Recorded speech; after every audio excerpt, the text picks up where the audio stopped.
Welcome back, everybody. Dylan with Blister here, and today we are talking about the Trek Fuel EXe aluminum.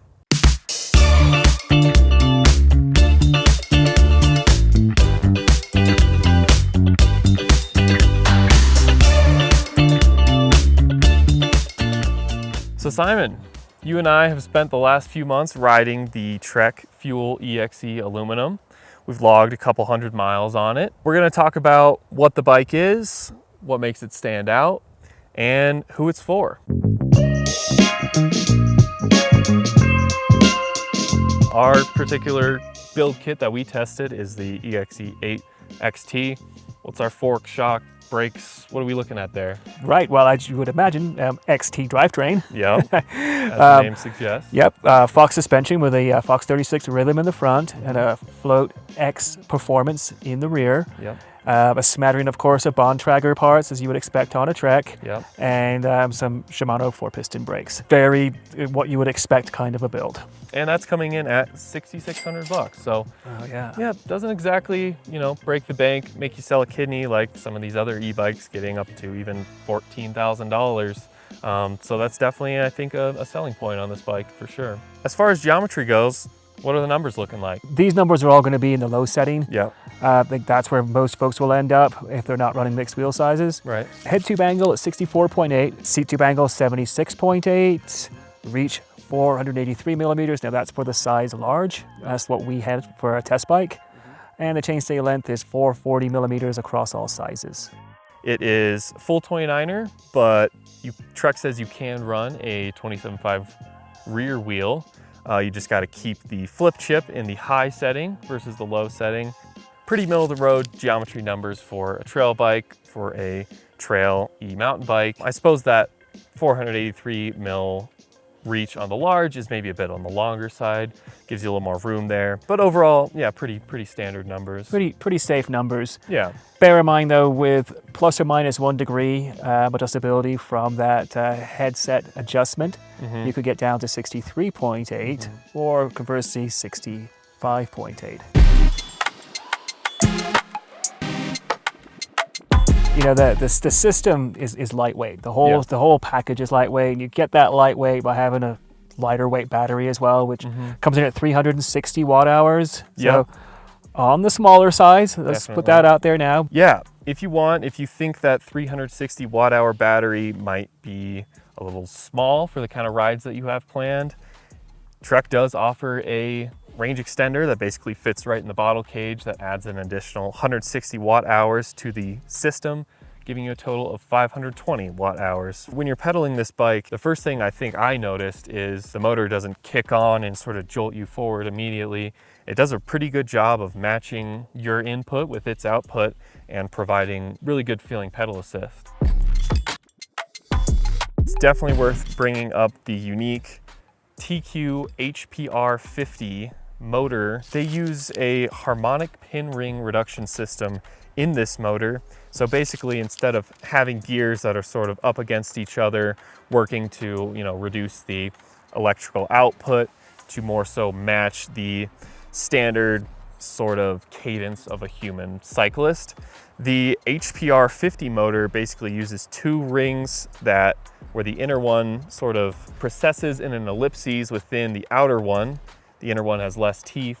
And basically at the end of the day, instead of getting a reduction ratio that's more like 50-1 in these bigger motors and bigger e-bikes, you get one that's 17-1 instead. It really surprised me when I jumped on this thing, and the first couple, pedal strokes that I had, I could almost not hear the motor at all. Yeah, and when you can gear that sort of motor down to better match a cadence, typically that offers a sort of a more natural feel to the motor.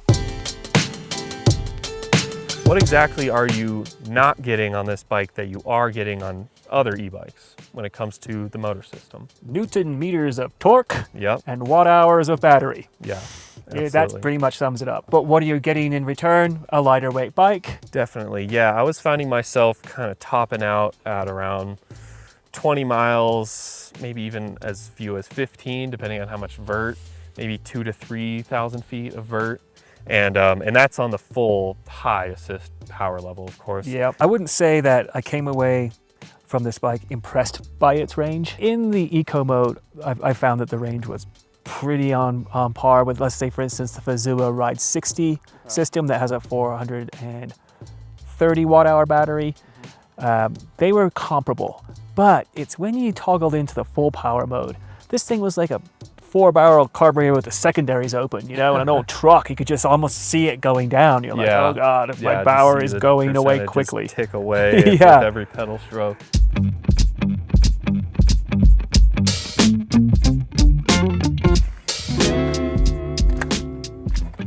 All right, let's talk about the integrated top tube display as well as the remote here on the left side of the handlebars. So this bike is somewhat unique in that it provides more information than other integrated displays. While some other displays only really give you a representation of how much battery you have left as well as the power assist mode you're in, the Fuel EXe provides more data through 4 different screens. On the first screen, you get your miles per hour, as well as the average miles per hour from how long the bike has been on, how much battery you have in a percentage, so you get all the way from 100, 99, 98, all the way down to 0%, which on a bike that has some range limitations is pretty helpful. It will also give you an estimation of how much ride time you have left based on the assist level you are in, as well as how hard you're riding. It'll give you a mileage estimation of how much you have left as well. And one of my favorite screens, it will tell you how many watts the rider is inputting, as well as how many watts the system is inputting. So I think that's pretty neat. Kind of makes you push yourself a little more too. Those 4 screens are controlled via a button here at the bottom of the display. I really wish there was a button on the handlebar to also cycle through those screens. To get from each screen, you actually have to take your hand off the bars and press this button, which isn't terribly inconvenient, but I think it'd be better if it was on the remote. The remote is pretty standard. It is wired, so not Bluetooth, but it'll cycle through your power modes, go through walk mode, and it's also unique in that to turn the battery off completely, giving you 0 power assist, you have to press and hold down, whereas on some other bikes, if you press down one too many times, you may accidentally find yourself without any power. Let's also talk about the Trek Central app. So starting at the dashboard, you have your ready to ride screen that tells you if you're connected to your bike, the bike must be powered on, of course, how much battery you have left, your range estimations that are different from the range estimations that you get on this display.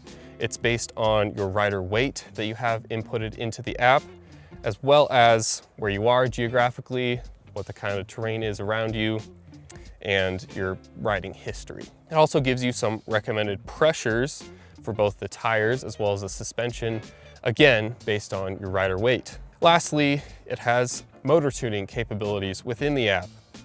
In each individual setting, you can control the max power that each ride setting is able to output, the assist percentage it is giving, as well as how gradual or quick the pedal response is. So once you start pedaling, how quickly that motor will pick up and start assisting you. And if you find you're, tweak these too much, got in a place that's a little weird, you can always reset to defaults to go back to how the bike came stock.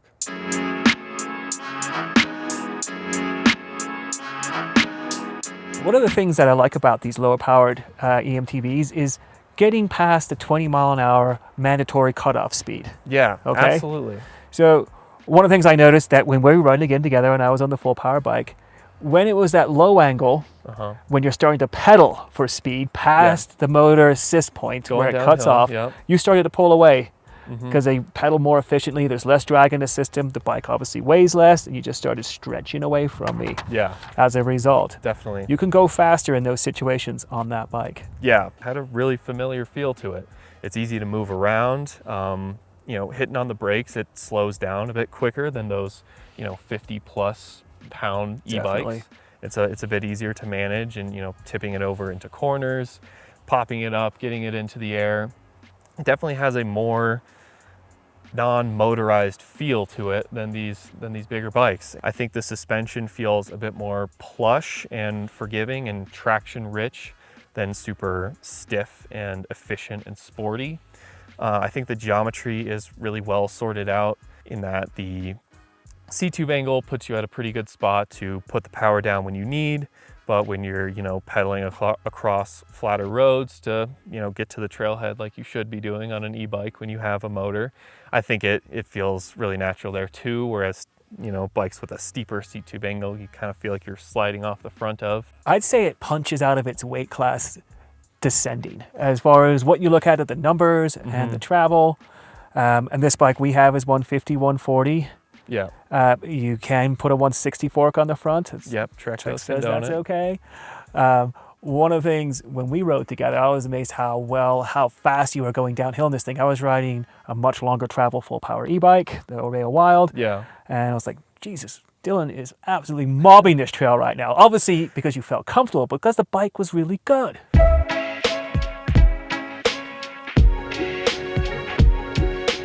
And thinking of who is the best candidate to be an owner of the Fuel EXe aluminum, I think this bike can please a lot of people just in the way that it performs, kind of like we've been talking about.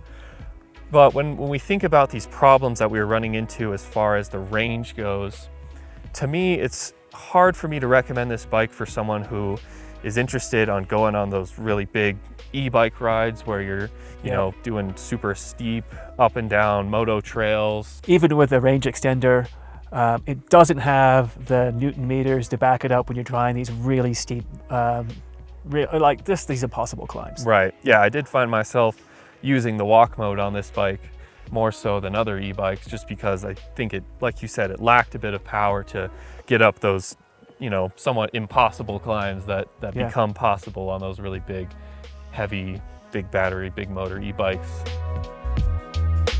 And thinking of the positives of this system, to me, it was a bike that was really easy to just get out and go ride on. Like if it's 5 o'clock, I just finished up a long work day and I can either take out a, non-powered bike, go ride maybe 10 miles and 1200 vert and come back to the house, or I can take the Fuel EXe aluminum out and go do maybe 18 miles and 2,000 feet in the same amount of time and pedal to the trailhead instead of driving to the trailhead. That's where I really think the Fuel EXe stands out and becomes a really good option for folks. Maybe those that are e-curious don't want to go all in with all the power and all the weight. Yeah. Still really want to be pedaling, putting more of your own effort in. Yeah. Potentially lighter weight riders that might find a 50-pound bike to be a little bit too much. So, yeah, and even things just like putting it on, taking it off the bike rack. I had a roof rack on my car that I had no problem hoisting it up on there. And I think not just, these sort of maybe off the bike things that we're talking about, but even on the trail, it's hard not to use the word natural when you think about this bike, when you're someone who rides a lot of non-powered bikes and you just want something that you get on and all of a sudden you're back in the groove.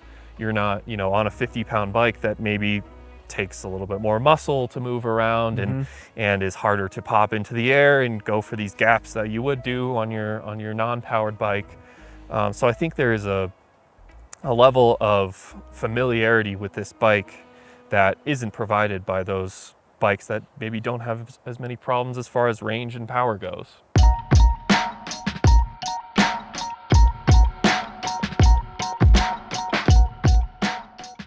Alrighty, well that's a summary of our thoughts on the Trek Fuel EXe aluminum.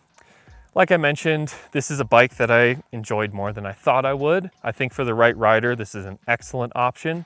We have a full review on the site if you prefer to read that instead. We've got a bunch of comparisons to other e-bikes in that review as well. Feel free to leave a question down below or a comment, any impressions on this bike. Thanks for watching, and we'll see you next time.